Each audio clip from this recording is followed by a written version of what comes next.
નમસ્કાર વિદ્યાર્થી મિત્રો, આજે આપણે આલ્કાઇન સંયોજનો વિશે અભ્યાસ કરીશું. તો આલ્કાઇન સંયોજન કેને કહેવાય? તો જે સંયોજનમાં બે કાર્બનની વચ્ચે ઓછામાં ઓછો એક ત્રિબંધ આવેલો હોય તો તેવા સંયોજનને આપણે આલ્કાઇન સંયોજનો કહીએ છીએ. તો આલ્કાઇન શ્રેણીનું પ્રથમ સભ્ય કોણ છે? તો ઇથાઇન છે. તો ઇથાઇનમાં બે કાર્બન આવેલા હશે અને બે કાર્બનની વચ્ચે ત્રિબંધ આવેલો હશે, એટલે ત્રણ બંધ હશે. અને ઇથાઇનમાં જે બાકીની એક સંયોજકતા કાર્બનની ઘટે છે એ હાઇડ્રોજનથી સંતોષાયેલી હશે. તો અહીંયા કાર્બન કાર્બન વચ્ચે ત્રણ બંધ છે, એમાંથી એક સિગ્મા બંધ હશે. માનો કે અત્યારે આપણે દર્શાવ્યા વચ્ચેનો બંધ છે સિગ્મા બંધ છે, તો બાકીના બે પાઈ બંધ હોય છે. તો કાર્બન બીજા કાર્બન સાથે અહીંયા આ કાર્બનનું સંકરણ sp સંકરણ હોય છે. ત્રણ બંધથી જ્યારે કાર્બન જોડાયેલો હોય ત્રિબંધ, તો એનું સંકરણ sp હોય છે. તો એમાં બે જ સંકૃત કક્ષકો હશે કાર્બનની. તો આ બે sp સંકૃત કક્ષક, એમાં એવી જ રીતે બીજા કાર્બનની પણ બે sp સંકૃત કક્ષક હશે. એમાંથી એક sp સંકૃત કક્ષક છે એ કાર્બન સાથે જોડાશે, તો અહીંયા જે બંધ બનશે એ સિગ્મા બંધ બનશે. સંકૃત કક્ષકો જોડાવાથી જે બંધ બને છે આપણે વચ્ચે કહીએ છીએ એ સિગ્મા બંધ છે. અને બાકીની આ બે જે સંકૃત કક્ષક છે sp સંકૃત કક્ષક, એની સાથે આ હાઇડ્રોજન છે તો એની વનેસ કક્ષક છે જોડાશે અને અહીંયા પણ સિગ્મા બંધ બનાવશે. આ સિગ્મા બંધ છે. તો કાર્બનની બીજી બે કક્ષકો છે એ સંકરણમાં ભાગ લેતી નથી. એ સમતલને આ રીતે આપણે દર્શાવીએ, લંબ હશે અને બીજી આ એક કક્ષક છે. ટોટલ ચાર કક્ષકો, એમાંથી એક આ અને એક આ બાજુએ બે વપરાય છે, બે ખાલી હશે પી કક્ષક. એમાંની આ બે જે કક્ષક ખાલી છે જે સંકરણમાં ભાગ નથી લીધો, બાકી એની પાસે ઇલેક્ટ્રોન તો હશે જ. તો બીજી કક્ષક એ આ બંને લંબ હોય છે એકબીજાને, કારણ કે આ બંધ છે રેખીય હશે. તો અહીં આપણે એને લંબ ન દર્શાવી શકાય અત્યારે, પરંતુ આપણે આ રીતે દર્શાવીએ તો આમાં ઇલેક્ટ્રોન હશે આ કક્ષકમાં. તો જે અત્યારે આપણે લંબ દર્શાવેલી છે એ કક્ષકો એકબીજા સાથે સંમિશ્રણ પામી અને પાઈ બંધ બનાવશે. એ જ રીતે આ કક્ષક અને આ કાર્બનની જે સંકરણમાં ભાગ નથી લીધેલો એ કક્ષકો એકબીજા સાથે સંમિશ્રણ પામી બાજુમાંથી સંમિશ્રણ પામે છે અને ત્યાં પણ પાઈ બંધ બનાવશે. તો ટોટલ બે પાઈ બંધ બનશે અને એક સિગ્મા બંધ બને છે. હવે આલ્કાઇન શ્રેણી છે એનું સામાન્ય સૂત્ર આપણે લખીએ. તો આલ્કિનમાં CH2 ડબલ બોન્ડ CH2 હતું, એટલે એમાં એક જ પાયબંધ હતો, જ્યારે અહીંયા બે પાયબંધ છે તો અહીંયા બે હાઇડ્રોજન ઓછા છે. તો આલ્કિનનું સૂત્ર જે હતું CnH2n, એના કરતાં આલ્કાઇનમાં બે હાઇડ્રોજન ઓછા હશે, એટલે આપણે લખવું પડશે -2. એનું સૂત્ર થશે CnH2n -2, કે જ્યાં n શું દર્શાવે છે? કાર્બનની સંખ્યા. તો અહીંયા બે કાર્બન છે તો આપણે અહીંયા બે મૂકીએ તો C2. તો અહીંયા 2 દુને 4, 4માંથી 2 જશે એટલે 2 વધશે. તો C2H2 આપણને મળશે. એક એનું સૂત્ર છે તો ઇથાઇનનું સૂત્ર છે. ચલો, તો આ ઇથાઇન છે એનું બીજું નામ એક છે સામાન્ય નામ એસિટિલિન. અને આ એસિટિલિન એટલે કે ઇથાઇનનો ઉપયોગ છે આર્ક વેલ્ડિંગમાં થાય છે, ઓક્સી એસિટિલિન જ્યોતમાં. તો એની અંદર ઓક્સિજન અને આ ઇથાઇન ગેસ એટલે કે એસિટિલિન બંનેનું મિશ્રણ હોય છે, કે જેની મદદથી ઊંચું ટેમ્પરેચર થશે અને વેલ્ડિંગ કરી શકાય. હવે આલ્કાઇન સંયોજનો છે એના નામકરણ વિશે અહીંયા આપણે અભ્યાસ કરતા નથી. એનો ડિટેલમાં અભ્યાસ આપણે ચેપ્ટર 12ની અંદર કરી ગયા છીએ. તો આલ્કાઇન છે એનો આ UPSC પ્રત્યે શું આવશે? તો આયન આવશે. એના નામ ઉપરથી તમને ખ્યાલ છે આયન આવશે, અને પાછળ જોડવાનું હોય છે. અને જો વધારે કાર્બન હોય તો નંબર આપી અને ઓછો નંબર મળે એ બાજુથી આપણે નંબર આપવાનો હોય છે. એની સમઘટકતા પણ આપણે જે આગળ ઉપર અભ્યાસ કરી ગયા છે આલ્કિનની અંદર, એના જેવી જ આમાં સમઘટકતા જોવા મળે છે, એટલે એના વિશે અહીંયા આપણે અભ્યાસ કરતા નથી. હવે આપણે આલ્કાઇન સંયોજનોની બનાવટ વિશે અભ્યાસ કરીએ. તો સૌપ્રથમ આપણે લઈએ કેલ્શિયમ કાર્બાઇડમાંથી, એટલે કે CaC2 એ કેલ્શિયમ કાર્બાઇડનું સૂત્ર છે. એમાંથી કઈ રીતે આલ્કાઇન સંયોજન બનાવવો? તો અહીંયા આપણે ઇથાઇન સંયોજન બનાવીશું. તો ઔદ્યોગિક સ્તરે ઇથાઇન અથવા તો આને આપણે કહીએ છીએ એસિટિલિન, એની બનાવટ છે એ CaC2માંથી કરવામાં આવે છે. એની પાણી સાથે પ્રક્રિયા કરીશું એટલે આપણને ઇથાઇન મળશે. તો સૌપ્રથમ આપણે CaC2 મેળવવો છે. તો એ કઈ રીતે મેળવવામાં આવે છે? તો CaCO3 એટલે કે કેલ્શિયમ કાર્બોનેટ, અને આપણે કહેશું ચૂનાનો પથ્થર, અને એનું રાસાયણિક નામ થશે કેલ્શિયમ કાર્બોનેટ. એને ગરમ કરવાનું. તો આને જ્યારે ગરમ કરીએ છીએ તો અહીંયા CO3માંથી CO2 દૂર થશે, કાર્બન ડાયોક્સાઇડ વાયુ છે એ નીકળી જશે. તો પાછળ અહીંયા કેલ્શિયમ અને એક ઓક્સિજન વધશે. અહીંયા જુઓ છો તમે, CO3માંથી CO2 દૂર થાય એટલે એક ઓક્સિજન વધશે, એ કેલ્શિયમ સાથે જોડાયેલો રહેશે, એટલે અહીંયા આપણને મળશે CaO એટલે કે કેલ્શિયમ ઓક્સાઇડ આપણને મળશે. હવે કેલ્શિયમ ઓક્સાઇડ છે આને આપણે કડી ચૂનો કહીએ છીએ. હવે કેલ્શિયમ ઓક્સાઇડની આગળ ઉપર આપણે પ્રક્રિયા છે એ કરીશું કોક સાથે, એટલે કે કાર્બન સાથે કરીશું. તો CaO એની પ્રક્રિયા અહીંયા 3 મોલ કાર્બન એટલે કે આ કોક છે એની સાથે જ્યારે પ્રક્રિયા કરવામાં આવે છે ત્યારે આ ઓક્સિજન છે એ અહીંયાથી એક કાર્બન સાથે જોડાઈ જશે. એટલે અહીંયાથી એક કાર્બન અને અહીંયાથી એક ઓક્સિજન એ જોડાય અને કાર્બન મોનોક્સાઇડ તરીકે દૂર થશે. તો પાછળ અહીંયા એક કેલ્શિયમ અને 2 કાર્બન વધશે, એ જોડાઈ જશે એટલે CaC2 આપશે, અને આને આપણે કહીએ છીએ કેલ્શિયમ કાર્બાઇડ. એટલે આમાં Ca2+ હશે અને C2 છે એ છે, એટલે કે આ આયોનિક સંયોજન છે Ca2+, C2-. હવે આની પ્રક્રિયા છે આપણે પાણી સાથે કરવાની છે. CaC2 ની પ્રક્રિયા આપણે 2 મોલ H2O સાથે કરાવી. તો પાણીની અંદર તમને ખ્યાલ છે કે H+ અને OH- હશે, તો H+, OH-, 1 મોલમાંથી આ મળશે, તો 2 મોલ હોય તો 2H+ અને 2 OH- મળશે.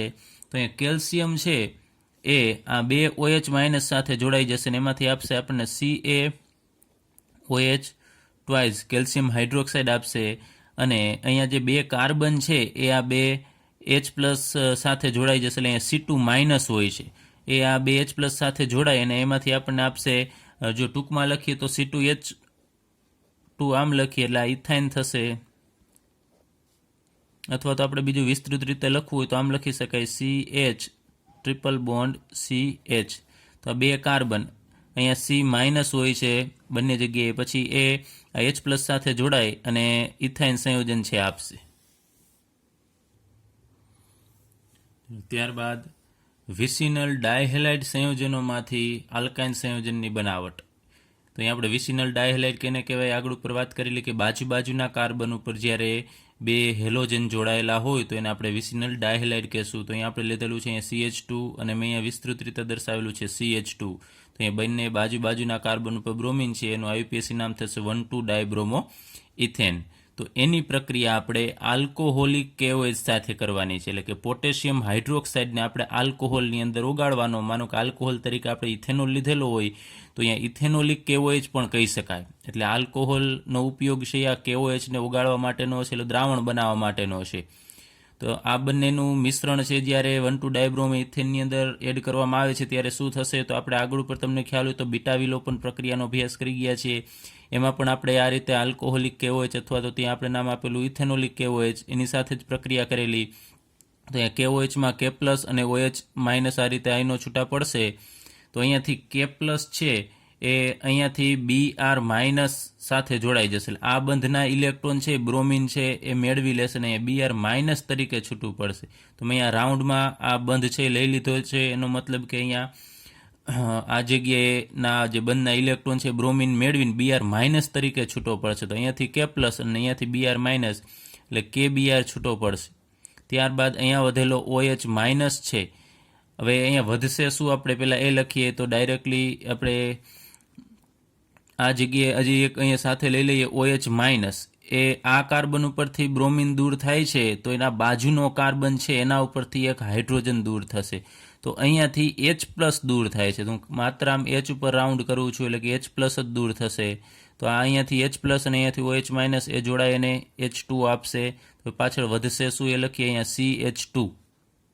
ચલો એને આપણે વિસ્તૃત રીતે દર્શાવવું તો આ રીતે દર્શાવીએ CH2, પછી અહીં સિંગલ બોન્ડ તો હતો જ, પછી આ રીતે કાર્બન અને એની સાથે અહીંયા એક હાઇડ્રોજન જોડાયેલો છે, અહીંયા એક બ્રોમિન છે જોડાયેલો છે, હવે આ કાર્બનની સંયોજકતા ઘટે છે અને આની પણ ઘટશે, તો આ બંધના જે ઇલેક્ટ્રોન છે એને આપણે અહીંયા શિફ્ટ કરી દેવાના છે આ બંને કાર્બનની વચ્ચે, એટલે અહીંયા દ્વિબંધ આવી જશે. તો આ સંયોજન છે તમે જુઓ છો આ આલ્કિન બની ગયો છે આ દ્વિબંધવાળો, અને એની સાથે અહીંયા બ્રોમિન એક જોડાયેલો છે. તો હવે આની પ્રક્રિયા આપણે તો આલ્કાઇન બનાવવો છે, એટલે કાર્બન કાર્બન વચ્ચે ત્રિબંધ લઈ આવવો છે. તો અહીંયાથી ફરીથી આપણે એક આ બ્રોમિન દૂર કરીશું અને આ કાર્બન ઉપરથી એક હાઇડ્રોજન દૂર કરીશું. તો એના માટે આપણે આગળ ઉપર ફરીથી પ્રક્રિયા છે કરવી પડશે. તો એની પ્રક્રિયા આપણે કરીએ NaNH2 સાથે. તો NaNH2 નું નામ થશે સોડામાઇડ. યાદ રાખજો, સોડામાઇડ અને સોડાલાઇમ. સોડાલાઇમ છે NaOH અને CO નું મિશ્રણ છે, જ્યારે સોડામાઇડ એટલે NaNH2. તો NaNH2 માં Na ઉપર પ્લસ હશે અને NH2 ઉપર માઇનસ વીજભાર હોય છે. તો આની પ્રક્રિયા થશે તો માં કોણ દૂર થશે લઈએ તો અહીંયાથી Na પ્લસ એ અહીંયાથી Br માઇનસને લઈ લેશે, એટલે એમાંથી આપણને મળશે NaBr, સોડિયમ બ્રોમાઇડ છૂટો પડશે. તો આ કાર્બન ઉપરથી Br માઇનસ છૂટો પડે છે, તો આ કાર્બન ઉપરથી પણ એક વસ્તુ છૂટી પડવી જોઈએ, તો જ બંને વચ્ચે અહીંયા ત્રિબંધ આવશે. તો અહીંયા NH2 માઇનસ છે એની સાથે અહીંયાથી H પ્લસ જોડાઈ જશે, અહીંયાથી H પ્લસ. તો NH2 માઇનસ ને H પ્લસ જોડાઈ અને NH3 આપશે, એટલે દૂર થશે. તો આ બંધના ઇલેક્ટ્રોન છે એ હવે અહીંયા શિફ્ટ થઈ જશે, એટલે અહીંયા કાર્બન અને આ બીજો કાર્બન એની વચ્ચે જે દ્વિબંધ હતા એની જગ્યાએ હવે આ બંધ શિફ્ટ થવાથી અહીંયા ત્રિબંધ થશે. બંને કાર્બન ઉપર એક એક હાઇડ્રોજન જોડાયેલો હતો એ એમનેમ રહેશે. તો અહીંયા આપણને આ સંયોજન મળે છે ને આપણે ઇથાઇન કહીએ છીએ.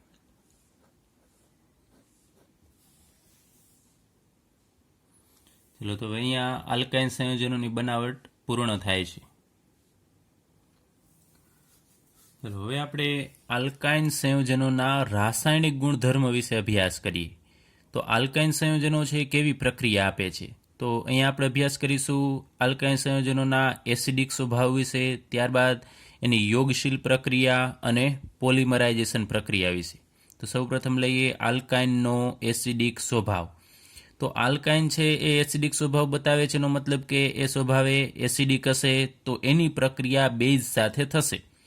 તો અહીંયા આપણે સોડિયમ ધાતુ અને NaNH2 એટલે કે સોડામાઇડ એ પ્રબળ બેઝ છે, એની સાથે આપણે પ્રક્રિયા કરાવીએ તો જો એનો સ્વભાવ એસિડિક હશે તો H પ્લસ ગુમાવશે. જે સ્વભાવ એસિડિક હોય અને એની પાસે H હોય તો H પ્લસ છે ગુમાવશે. તો અહીંયા આપણે આલ્કાઇન સંયોજનની પ્રક્રિયા બંને સાથે કરવાની છે. તો સૌપ્રથમ આપણે લઈએ CH ટ્રિપલ બોન્ડ CH એટલે કે ઇથાઇન લઈએ. એની પ્રક્રિયા સોડિયમ ધાતુ સાથે કરવાની છે. તો ઇથાઇનની અંદર જ્યારે સોડિયમ એડ કરવામાં આવે છે ત્યારે શું થાય છે, તો આ બંધના ઇલેક્ટ્રોન એ આ કાર્બન મેળવી લેશે અને અહીંયાથી H પ્લસ છૂટો પડશે. તો અહીંયા આપણને મળશે શું, તો HC ટ્રિપલ બોન્ડ C અને એના ઉપર ઋણ વીજભાર, એટલે અહીંયા માઇનસ આપણે દર્શાવીએ. હવે અહીંયા સોડિયમ છે એ ઝડપથી ઇલેક્ટ્રોન ગુમાવશે, તો સોડિયમ પોતે એક ઇલેક્ટ્રોન ગુમાવી અને આ H પ્લસને આપી દેશે અને એમાંથી સોડિયમમાંથી બનશે Na પ્લસ. એ Na પ્લસ છે Hની જગ્યાએ જોડાઈ જશે, એટલે આમાંથી Na પ્લસ બને છે આ C માઇનસ સાથે જોડાઈ જાય અને આ H પ્લસ આ સોડિયમનો એક ઇલેક્ટ્રોન મેળવશે, એટલે હવે આ H તરીકે મુક્ત થશે. પરંતુ તમને ખ્યાલ છે કે આપણે એકલો H દર્શાવી શકતા નથી, એટલે આપણે આમ દર્શાવવું પડે H2, પરંતુ એકલો H દૂર થાય છે એટલે આપણે અડધો મોલ લખવો પડે આગળ 1/2. તો અહીંયા તમે જુઓ છો કે ઇથાઇનમાંથી આ H પ્લસ એટલે કે હાઇડ્રોજન દૂર થાય છે, તો ઇથાઇન સ્વભાવે એસિડિક છે. તો આ સંયોજન મળશે, એનું નામ થશે, અહીંયા એક જ સોડિયમ છે તો મોનોસોડિયમ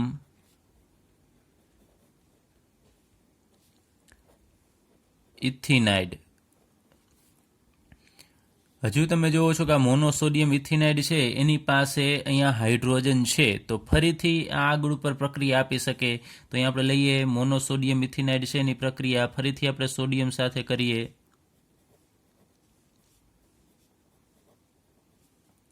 તો ઉપર મુજબ જ પ્રક્રિયા થશે. અહીંયાથી આ બંને ઇલેક્ટ્રોન છે એ આ કાર્બન મેળવી લેશે અને અહીંયાથી આ H પ્લસ તરીકે દૂર થશે અને આ સોડિયમ છે એ આને ઇલેક્ટ્રોન આપશે અને આમાંથી બનેલો Na પ્લસ છે એ આ કાર્બન સાથે જોડાઈ જશે.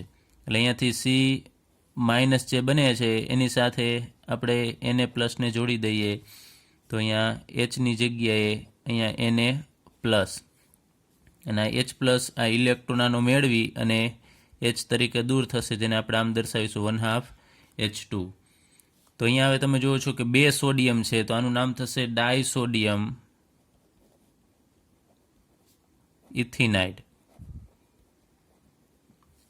ચલો, તો આના ઉપરથી આપણને ખ્યાલ આવે કે ઇથાઇન સંયોજન છે એ કાર્બન કાર્બન ટ્રિપલ બોન્ડ, એટલે કે જે કાર્બન ત્રિબંધથી જોડાયેલો છે એની સાથે જોડાયેલો હાઇડ્રોજન છે એ H+ તરીકે દૂર કરી શકે છે અને એ સ્વભાવે એસિડિક હશે. ચલો, ત્યારબાદ અહીંયા આપણે બીજું આલ્કેન લઈએ, પ્રોપાઇન. અહીંયા નામ આવશે પ્રોપાઇન. તો પ્રોપાઇનની પ્રક્રિયા આપણે સોડામાઇડ સાથે કરવાની છે, જે પ્રબળ બેઝ છે.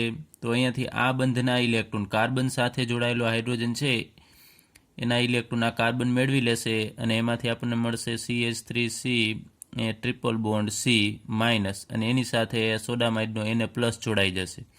અને અહીંયાથી છૂટો પડેલો આ H+ છે એ આ NH2- સાથે જોડાશે અને એમાંથી આપણને આપશે NH3, એટલે કે એમોનિયા છૂટો પડશે. તો આનું નામ થશે અહીંયા સોડિયમ છે, તો સોડિયમ પ્રોપિનાઇડ. તો હવે આ પ્રક્રિયા એટલે કે સોડિયમ અને સોડામાઇડ સાથેની પ્રક્રિયા છે એ માત્ર આલ્કાઇન સંયોજનો જ આપે છે. ઇથિન અને એટલે કે આલ્કેન અને આલ્કિન સંયોજનો છે આ પ્રક્રિયા આપતા નથી. ચલો, આ પ્રક્રિયા આલ્કેન કે આલ્કિન આપતો નથી.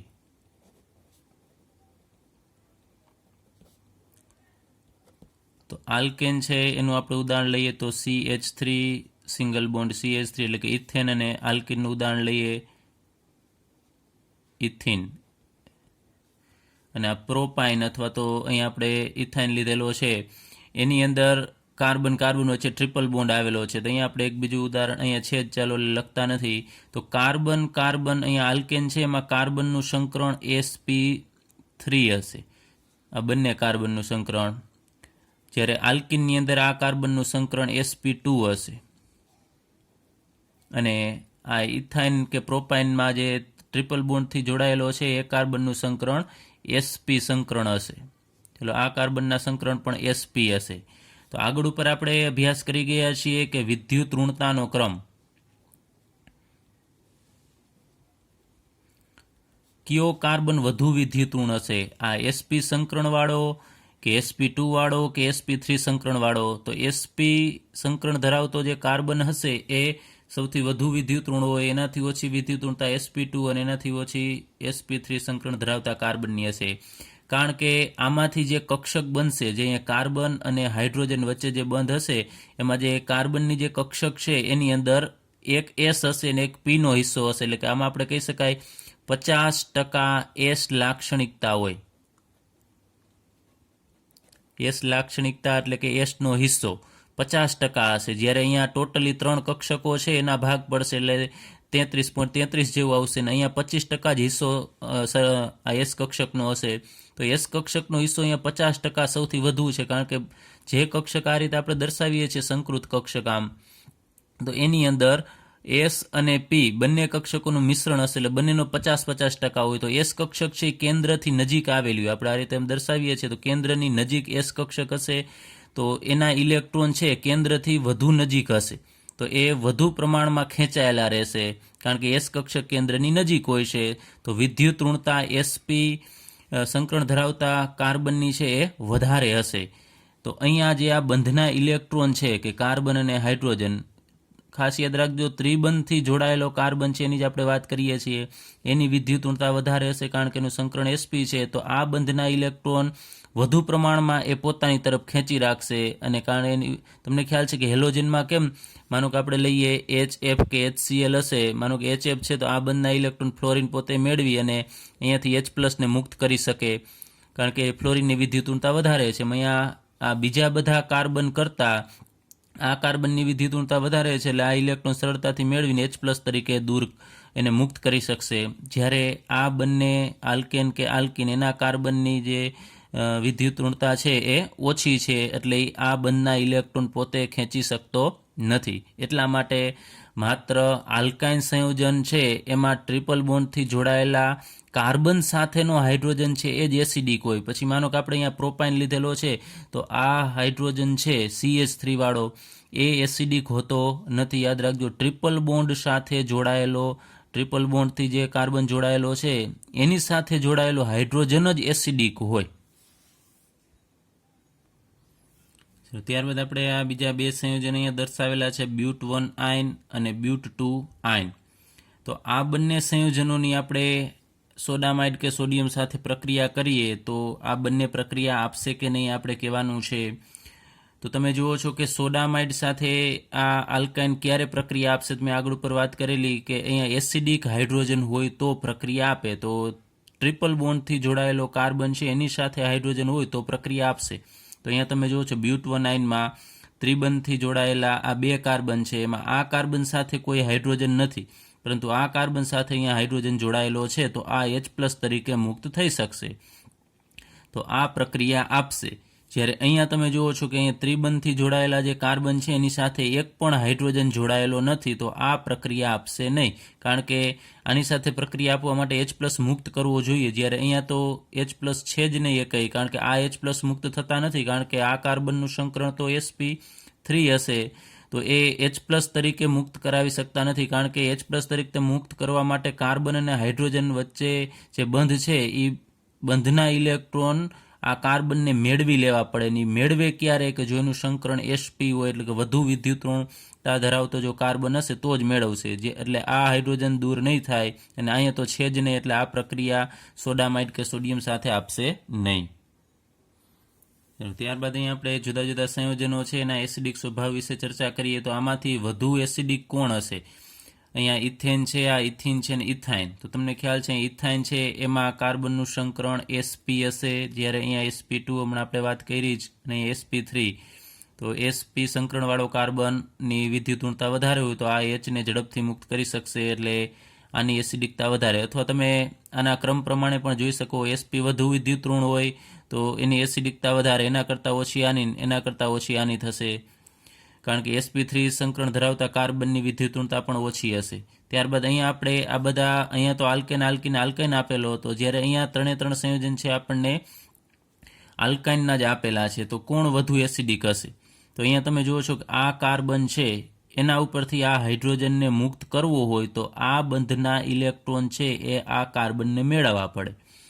તો આને જો વધુ જરૂર હશે આ કાર્બનને ઇલેક્ટ્રોનની, તો એ આની પાસેથી સરળતાથી મેળવશે. પણ આ બાજુએ તમે જુઓ છો કે મિથાઇલ સમૂહ છે જે ઇલેક્ટ્રોન દાતા છે, એ ઇલેક્ટ્રોન આપશે. તો આ બાજુએથી ઇલેક્ટ્રોન આપે છે તો આને એટલી બધી ખાસ ખૂબ વધારે જરૂર નહીં હોય, એટલે એ ઓછી ઝડપથી H+ ને મુક્ત કરશે. જો ખૂબ વધારે જરૂર પડે તો જ મુક્ત કરે છે. હવે આ બેની કમ્પેરિઝન કરીએ તો અહીંયા કાર્બન સાથે જોડાયેલો હાઇડ્રોજન છે એ ઝડપથી મુક્ત થશે કે આ મુક્ત થશે? તો અહીંયા આ કાર્બન ઉપર તમે જુઓ છો કે બીજો કોઈ ઇલેક્ટ્રોન દાતા સમૂહ નથી, અહીંયા કોઈ ઇલેક્ટ્રોન આપશે નહીં, તો આ કાર્બનને બીજી બાજુએથી ઇલેક્ટ્રોન નથી મળતા, તો ઝડપથી H+ ને મુક્ત કરી દેશે. તો જે ઝડપથી H+ ને મુક્ત કરે એની એસિડિકતા વધારે હોય, તો આના કરતાં આ વધુ એસિડિક થશે. એટલે કે જેમ દાતા સમૂહ જોડાયેલા હોય ને એમ એસિડિકતા એની ઓછી થાય. અહીંયા એક જોડાયેલો છે, જ્યારે અહીંયા બે મિથાઇલ સમૂહ જોડાયેલા છે, તો જેમ દાતા સમૂહની સંખ્યા વધે એમ એસિડિકતામાં ઘટાડો થશે. પરંતુ અહીંયા તમે જુઓ છો, અહીંયા તો આ કાર્બન સાથે એક પણ હાઇડ્રોજન નથી, એટલે એ કાર્બન ઉપરથી તો H+ મુક્ત થવાનો કોઈ સવાલ નથી. તો આ ત્રણેયને કમ્પેરિઝન કરીએ તો વધુમાં વધુ એસિડિક છે આ થશે. ત્યારબાદ આલ્કાઇનની યોગશીલ પ્રક્રિયાઓ. તો આલ્કાઇન સંયોજનો છે એ ડાયહાઇડ્રોજન એટલે કે H2, પછી ડાયહેલોજન એટલે X2, અહીંયા ક્લોરિન, બ્રોમિન જેવા અહીંયા હેલોજન લઈ શકાય. ત્યારબાદ HX એટલે હાઇડ્રોજન હેલાઇડ અને H2O સાથે યોગશીલ પ્રક્રિયા આપે છે. તો અહીંયા આ જે ત્રણ આપણે વાત કરી કે હાઇડ્રોજન, હેલોજન અને હાઇડ્રોજન હેલાઇડ, એના બે અણુ છે આલ્કાઇનની અંદર ઉમેરાઈ શકે છે, કારણ કે આલ્કાઇનની અંદર બે પાઈ બંધ આવેલા હોય છે. તો અહીં આપણે એની જનરલ યોગશીલ પ્રક્રિયા કઈ રીતે થાય છે એની થોડી ક્રિયાવિધિ જોઈએ. તો અહીં આપણે આલ્કાઇન સંયોજન છે ને આપણે માત્ર આમ દર્શાવીએ C ટ્રિપલ બોન્ડ C. તો આ આલ્કાઇન સંયોજન છે એની પ્રક્રિયા આપણે કાં H2 X2 HX H2O સાથે કરવાની છે. તેને આપણે જનરલી આમ દર્શાવીએ, આ H અને અહીંયા Z વડે આપણે દર્શાવીએ તો એમાં એક ભાગ છે એ H+ છે અને બીજો Z છે. તો અહીંયા આપણે H+ દર્શાવીએ એટલે એસિડની હાજરીમાં પ્રક્રિયા. તો અહીંયાથી H+ છે એ છૂટો પડશે. માનો કે આપણે દર્શાવીએ કે અહીંયા આ ડેલ્ટા પ્લસ અને અહીંયા ડેલ્ટા માઇનસ. તો અહીંયાથી જે H+ છૂટો પડશે એ કેની સાથે જોડાશે? તો આ કાર્બન સાથે, બેમાંથી કોઈ પણ એક કાર્બન સાથે જોડાશે. તો આ બંધના ઇલેક્ટ્રોન છે, એક પાઈ બંધના ઇલેક્ટ્રોન એ આ હાઇડ્રોજનને આપશે. એટલે હાઇડ્રોજન આની સાથે જોડાશે. તો અહીંયા C અને એની સાથે આપણે આ હાઇડ્રોજનને, હવે આ બંધ છે એ હું આમ ઉપર દર્શાવી દઉં છું, એની સાથે આપણે હાઇડ્રોજનને આમ જોડી દઈએ. તો અહીંયા 3 બંધની જગ્યાએ વધશે 2 બંધ જ, અને અહીંયા કાર્બન, અહીંયા સિંગલ બોન્ડ. હવે કાર્બનના બંધ અહીંયા ઘટશે, તમે જુઓ છો 3 બંધ જ છે. તો એની સંયોજકતા ઘટશે કારણ કે એના ઇલેક્ટ્રોન છે એ અહીંયા હાઇડ્રોજન પાસે જતા રહેશે. તો કાર્બનની સંયોજકતા ઘટતી હોવાથી કાર્બન ઉપર ધન વીજભાર આવશે. તો અહીંયાથી છૂટો પડશે Z- છૂટો પડે છે અહીંયા. એ Z- પછી આગળ ઉપર પ્રક્રિયા કરશે. જે છૂટો પડે છે એ Z- છે અને હું અહીંયા દર્શાવું છું આમ Z- અને આ જે બંધના ઇલેક્ટ્રોન હતા એ જે આને મેળવેલા હતા એ આપણે અહીંયા દર્શાવીએ છીએ. તો આ Z- છે એ હવે કેના ઉપર એટેક કરશે? તો આ કાર્બન ઉપર. એટલે કે પોતે ઇલેક્ટ્રોન લઈ અને આવે છે અને આ કાર્બન સાથે જોડાઈ જશે. તો અહીંયા C આમ H, અહીંયા ડબલ બોન્ડ અને અહીંયા Z.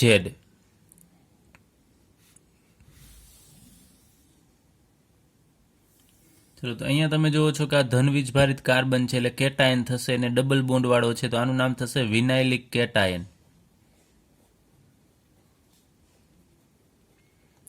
તો આ જનરલ આપણે દર્શાવેલું છે. તમે જુઓ છો, હવે આપણે ટૂંકમાં સમજીએ તો આ એક H છે આ કાર્બન ઉપર જોડાય છે, તો Z બીજા કાર્બન ઉપર જોડાતો હશે. એટલે વચ્ચેનો 3 બંધ છે એમાંથી એક બંધ કાઢી અને બંને કાર્બન ઉપર આપણે એક એક વસ્તુ છે જોડી દેવાની છે.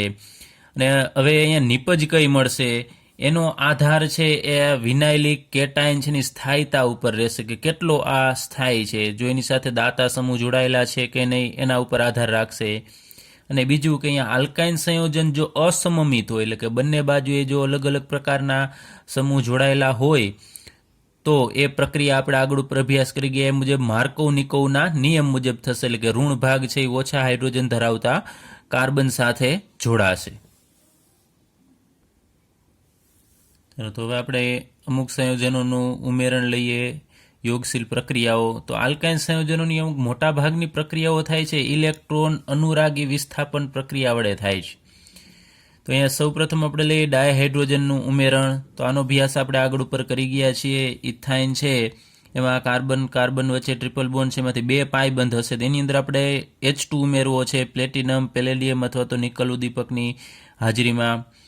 તો અહીંયા 2 હાઇડ્રોજન છે એમાંથી બંને કાર્બન ઉપર એક એક હાઇડ્રોજન છે એ ઉમેરાઈ જશે. એટલે CH આપણને મળશે CH2, પછી ટ્રિપલ બોન્ડની જગ્યાએ ડબલ બોન્ડ અને અહીંયા CH2, એટલે ઇથાઇનમાંથી આપણને મળે છે ઇથિન.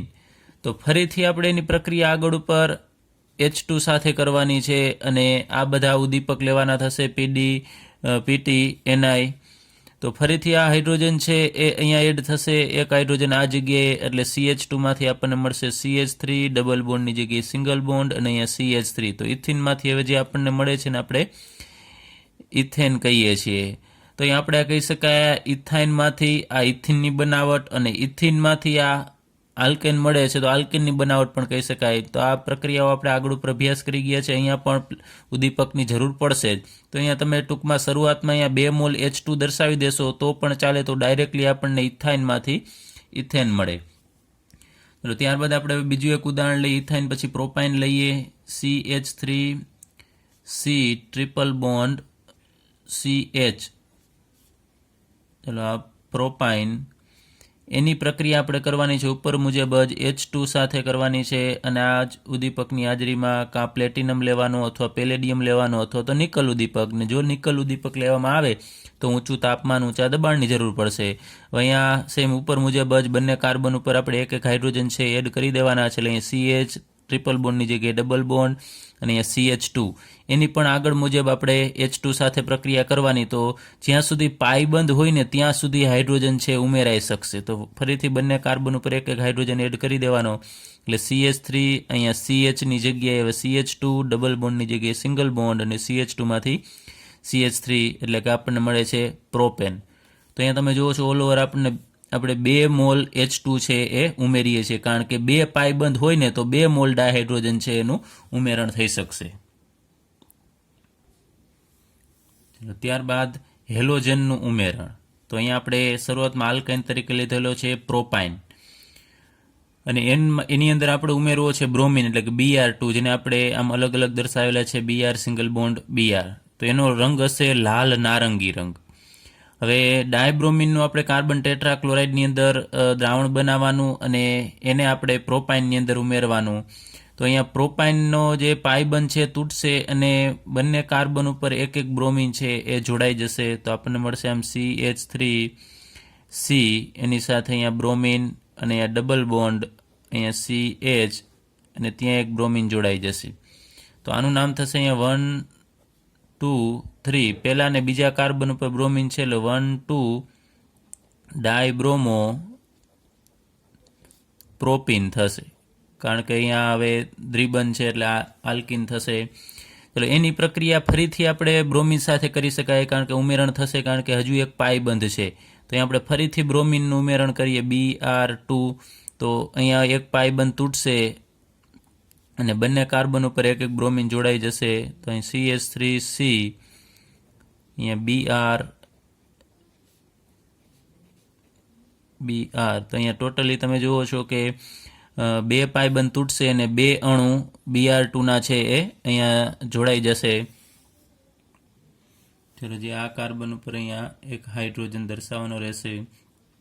તો આનું નામ શું થશે? તો અહીંયાથી નંબર આપવા પડે 1, 2, 3. તો પહેલા કાર્બન ઉપર 2 છે, અને બીજા ઉપર 2 છે.